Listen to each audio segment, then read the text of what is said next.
Hey students, this is Miss Brohill bringing you your lesson for today. We are going to be creating a landscape, and it's going to be focusing on the sky, and the sky is going to be showing the wind. And as you know, you really can't see wind, but in art we can make it look like there's a windy day. And we're going to do this in watercolor, and if you guys have watercolor on the remote learning, that's fine. If you don't have watercolor, you can do the same lesson using any other kind of art supply that you have, but I'm going to be using watercolor. And what you will need to do, my kids at school, on the back of your paper you need to write your grade. If you're in the first grade, put number 1, obviously, and then your teacher's letter. Like Miss Bryant, we usually put BT to represent Miss Bryant. And that way, if you lose your artwork at school, if we find it, we'll know which classroom you are in. And of course, you got to put your name. And I'll just put Miss Brohill on mine. And then flip your paper over. And, oh, by the way, I am doing this painting, having my paper vertical instead of horizontal. Some people call it tall. That way I'll have a whole lot of sky, because we want to emphasize the sky. That's what our focus is, in the sky. And the way we're going to do the landscape is about 1 hand from the bottom of your paper. Your hand obviously is a little bit smaller than mine, but that's fine. You'll have more sky.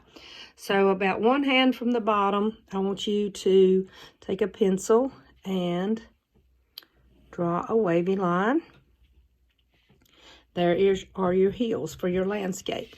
So I'm going to come up here to the top, and I'm going to start painting the wind.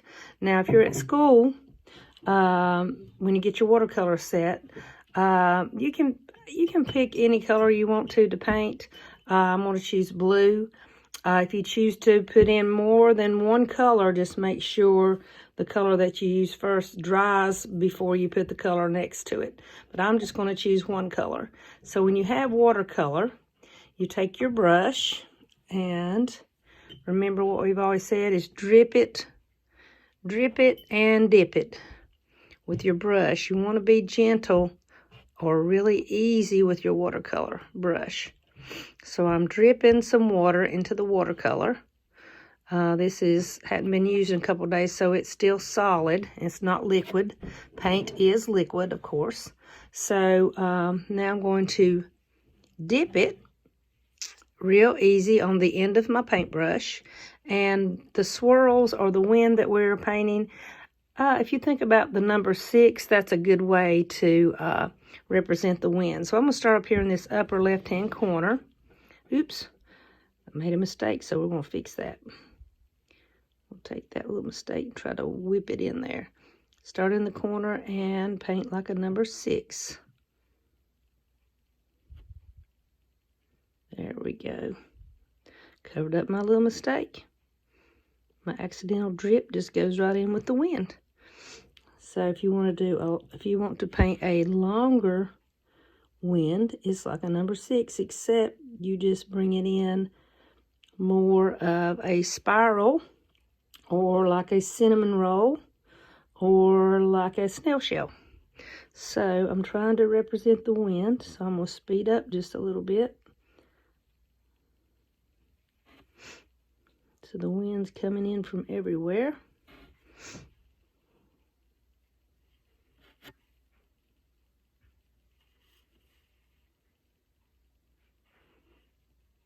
One thing I have found about doing spirals, I know I always draw spirals whenever I'm bored, which is rare anymore. Spirals are kind of comforting to me. So you can put in as many swirls. You can change color if you want to. If you remember with watercolor, it needs lots of water to turn it into paint, in case you have forgotten. Okay. Now, if you want to, you can come in and put a few dots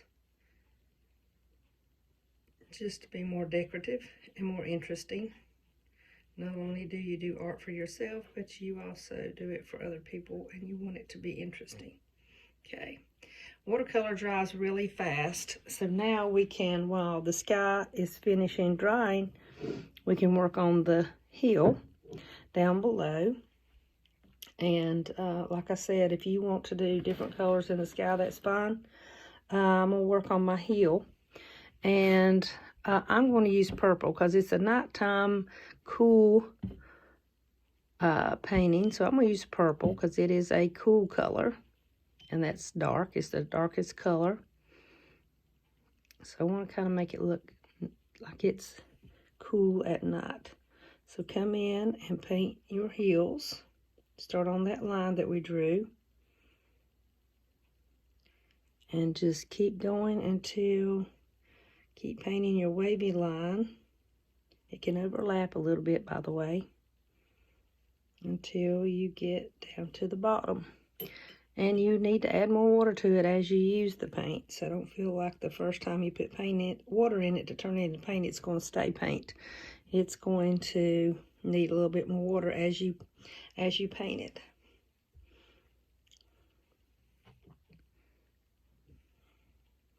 And I like leaving the little white lines in between it because it kind of reminds me of nighttime and the shadows in the snow. If you've ever been outside at night in the snow, you kind of see the highlights of the white, and then you see the shadows in between. So I'm going to leave some little lines in there. I think it looks very interesting that way. And remember, watercolor is supposed to be light. So that's why we just be real gentle with our brush and our water. Lots of water. Okay, so there's my hill. It's kind of like a snowy nighttime hill. I am going to come in and do some evergreen trees. Now, if you want to do green, if you want to paint it green, that's fine. I'm going to stick with purple because I want it to kind of look like more like the nighttime. So one tree that we can do, the evergreen tree, is like a Christmas tree. It's really simple to paint. Draw a straight line for the center of your tree or the trunk. And then start at the top, and you'll take your brush and flick it to the right and flick it to the left. And as it gets down toward the bottom, like I spread that paint out a little bit. Uh-oh, it's bled into that a little bit, so I'm going to try to, there we go, try to spread that out a little bit. My blue was still a little wet, but that's okay. I can't erase it, so I got to roll with it. Okay, so it's kind of like a little mustache. And as the tree comes down toward the bottom of the trunk, or right next to my snowy hill, is going to get a little bit wider. So flick it to the right, flick it to the left. Like a good old mustache is what most of the kids tell me. It looks like a mustache. Alright, and so you can still see a little bit of the wind behind the tree, because watercolor is supposed to be light and transparent. That means it's see-through. I got a couple little dark spots, but I'm going to try to take the water and spread that out. So there is our evergreen tree at night. Another tree that you could do, and you guys probably remember this, my kindergartners not so much. They've not painted a tree with me yet. We haven't had time to get around to it.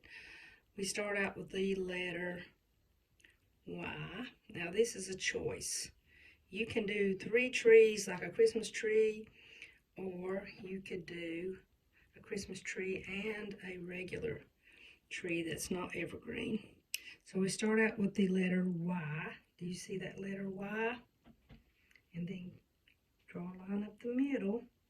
We call this the chicken claw because that's kind of what it looks like. Then come in and put a letter V, maybe down below it. You don't have to have them the same length. See how that one's a little higher than that one? That's fine. Come up here, maybe do another one, but maybe come up a little bit to do the other side of the V. If you want more branches, Just go off the edge of the Y and the V and flick it up. Those branches are going up or to the side. So that's a tree that you would see in the wintertime that doesn't have any leaves. So you should have room for 3 trees. You pick which trees you want to paint. I'm okay with any one of them. I personally like the evergreen trees because they're more full, but this gives you a chance to practice the Y trees, what I call it. So maybe come in here and do your tree of your choice, or you can do all 3 the same. Try to make them all 3 different lengths or heights, I guess you could say. You don't ever want to be the same height because that's a little boring. So here's another little tree, the Y tree, running out of paint. So I'm gonna go back in here and add a little bit more.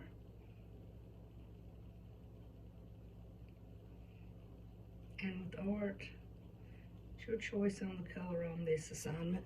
So if you want to really go out there and do orange trees, yellow tree probably won't show up too good. Or, you know, that'd be a little different. Like I said, not only do you make art for you, you make art for others to enjoy. So you want it to be interesting and not boring. So you can be a little bit more creative with that. When you finish with your painting, there's 3 drying racks in the room. There's a blue one near the door. There's a red one in the back near the window, and a dark blue one. So put it on the drying rack. If you if you are a remote student, take a picture of it and send it to me. If you are at school, I hope you enjoy this lesson, and I will see you next time.